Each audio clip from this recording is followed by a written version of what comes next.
Hello friends, welcome back to my channel. तो friends, आज का हमारा टॉपिक है कॉन्सेप्ट ऑफ होम्योस्टैसिस। ये MSc zoology first semester subject ecology and environment physiology का टॉपिक है। ठीक है, तो हम लोग साइनॉप्सिस से स्टार्ट करते हैं। साइनॉप्सिस में है इंट्रोडक्शन, सेकंड में है डेफिनेशन, फिर है हिस्टोरिकल बैकग्राउंड, उसके बाद है types of homeostasis regulation in the body, जिसमें पहला है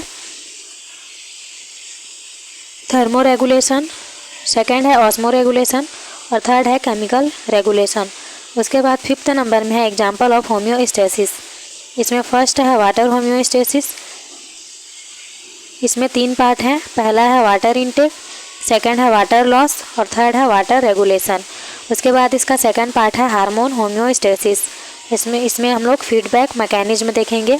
इसमें है नेगेटिव फीडबैक और पॉजिटिव फीडबैक। ठीक है, उसके बाद हम लोग देखेंगे ग्लूकोज होम्योस्टैसिस और फिर हम लोग देखेंगे कैल्शियम होम्योस्टैसिस। उसके बाद 6 में हम लोग देखेंगे इंपॉर्टेंस ऑफ होम्योस्टैसिस, फिर है कंक्लूजन और फिर लास्ट में हम लोग देखेंगे रेफरेंस। ठीक है,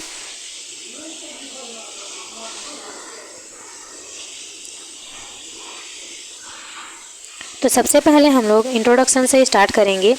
होम्योस्टैसिस को वाटर कैनॉन में इन्होंने एक्सटर्नल एंड इंटरनल इन्वायरमेंट के प्रति जीवों का जो रिस्पांस होता है उसे होम्योस्टैसिस का नाम दिया। ठीक है, शरीर में सॉल्ट व वाटर की मात्रा बैलेंस बनाए रखने की प्रोसेस इंटरनल इन्वायरमेंट की रेगुलर नीडेड दशा है। एनिमल की अस्तित्व के आवश्यक जैसे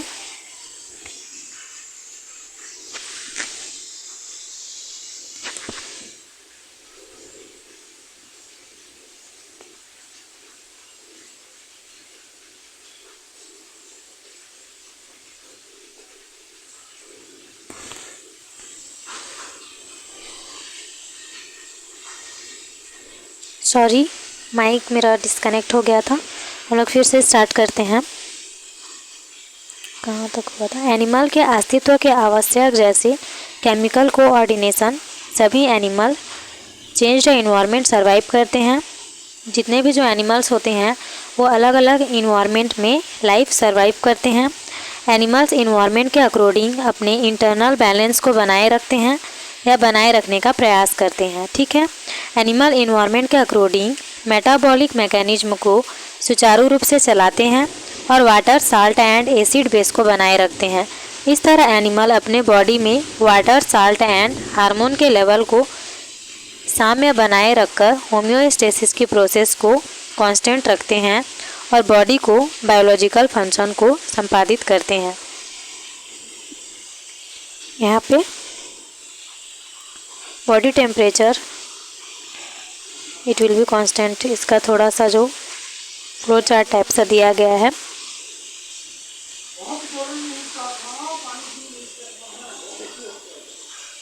तो आप लोग इसको देख लेना। आगे देखते हैं। और इन्वायरमेंट का डिग्री 40 डिग्री सेल्सियस तक पहुंच जाती है तो हमारे बॉडी में प्रॉब्लम होने लगती है। कांस्टेंट नहीं रहेगा तब वह होम्योस्टैसिस से आउट चला जाएगा। ठीक है, उसके बाद हम लोग सेकंड में देखेंगे डेफिनेशन। तो होम्योस्टैसिस होम्यो प्लस स्टैसिस 2 शब्द से मिलकर बना है। ठीक है, होम्यो का अर्थ होता है कांस्टेंट एंड स्टैसिस का मतलब होता है स्टेबल, अर्थात ऐसी स्टेट जो फिक्स है, बदल नहीं रही है। ठीक है, when internal environment is constant with respect to external environment. और हम लोग इसका सेकेंड डेफिनेशन देखते हैं। वह प्रोसेस जिसमें चेंज के प्रति प्रतिक्रिया दर्शाती है तथा इस प्रोसेस में बॉडी का इनसाइड कंडीशन स्टेबल रहता है। ठीक है, उसके बाद हम लोग नेक्स्ट देखेंगे हिस्टोरिकल बैकग्राउंड। तो क्लाउड बेर्नॉर्ड ने 1885 में एक थ्योरी दिया। इन्होंने एनिमल में इंटरनल तथा एक्सटर्नल लिक्विड की स्थिरता को स्टडी किया। उसके बाद नेट बर्ट ने 1948 में एक थ्योरी दिया। इनके अकॉर्डिंग इन्होंने होम्योस्टैसिस को कंट्रोल ऑफ साइंस कहा है। ठीक है, आगे हम लोग देखेंगे types of homeostasis regulation in the body. Chemical या फिजिकल फॉर्मेटर्स को बैलेंस करते हुए कई homeostasis regulation process human body में होती हैं। जनरली बॉडी में 3 टाइप के होम्योस्टैसिस रेगुलेशन होते हैं जो निम्न हैं। पहला हम लोग देखेंगे थर्मो रेगुलेशन। तो maintenance of constant body temperature, अगर बॉडी का टेम्परेचर बढ़ जाता है तो उसे नॉर्मल टेम्परेचर या लेवल में ही थर्मो रेगुलेशन कहलाता है। ठीक है, जब बॉडी का टेम्परेचर बढ़ जाता है तो उसे नॉर्मल टेम्परेचर या लेवल में ही थर्मो रेगुलेशन कहते हैं, और यदि बॉडी का टेम्परेचर कम हो जाता है तो उसे हीमो रेगुलेशन से मेंटेनेंस किया जाता है। ठीक है, इसके बाद हम लोग सेकेंड में देखेंगे ऑस्मो रेगुलेशन।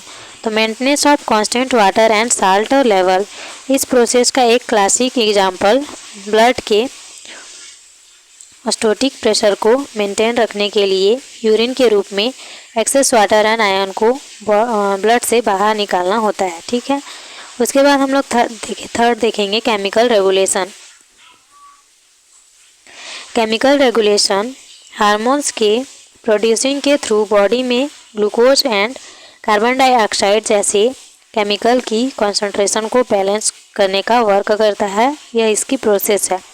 इस प्रोसेस के दौरान इंसुलिन जैसे हार्मोन की कंसंट्रेशन बढ़ जाती है, तब ब्लड शुगर लेवल बढ़ जाता है ताकि लेवल वापस नॉर्मल हो सके। उसके बाद हम लोग एग्जांपल ऑफ होम्योस्टेसिस देखेंगे। पहला देखेंगे वाटर होम्योस्टेसिस।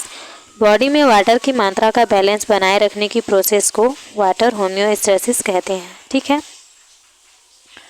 वाटर होम्योस्टेसिस के अंतर्गत बॉडी में जो वाटर का कंसंट्रेशन है उसको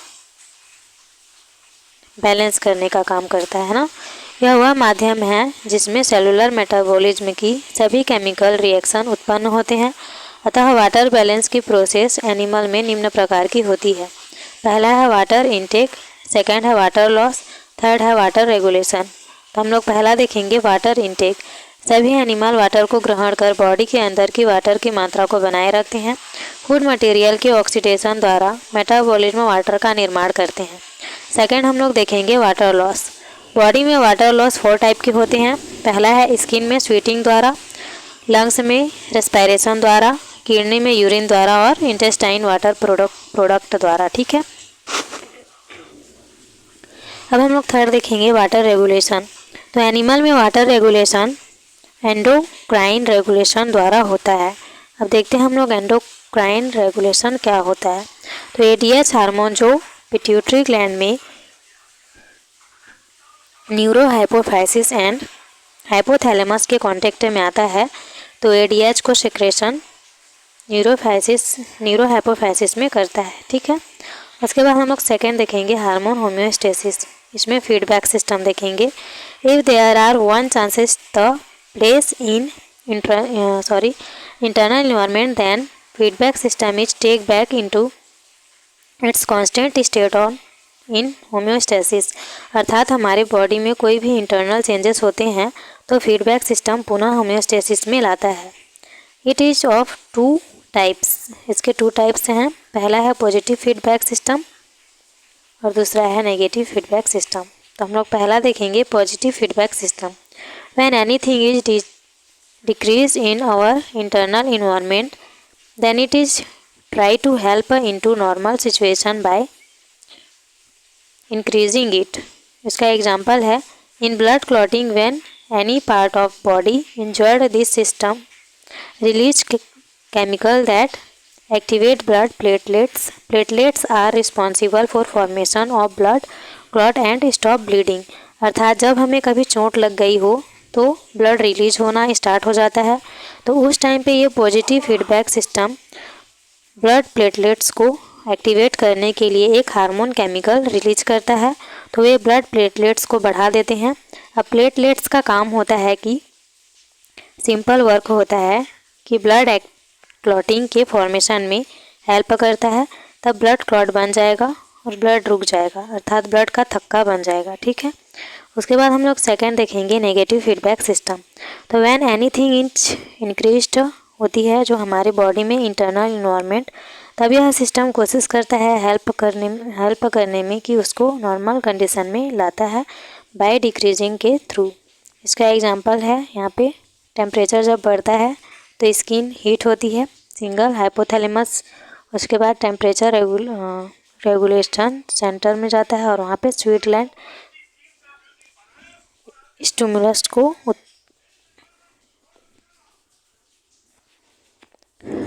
उत्तेजित करता है। उसके बाद हमारे बॉडी में स्वेटिंग होती है, टेम्परेचर जो होता है वो हाई हो जाता है and back to its homeostasis, फिर होम्योस्टेसिस की क्रिया होती है। ठीक है, उसके बाद यहाँ पे देखेंगे glucose homeostasis. Glucose homeostasis blood में ग्लूकोज का लेवल बॉडी के नॉर्मल फिजियोलॉजी को मेंटेन करने के लिए इम्पॉर्टेंट है, इसे ही हम ग्लूकोज होम्योस्टेसिस कहते हैं। उसके बाद आगे हम लोग देखेंगे कैल्शियम होम्योस्टेसिस। तो कैल्शियम होम्योस्टेसिस बॉडी के कैल्शियम के लेवल को बैलेंस करने की प्रोसेस है। हार्मोन की हेल्प से ब्लड कैल्शियम लेवल को बॉडी में मेंटेन किया जाता है। हार्मोन्स आर, पहला है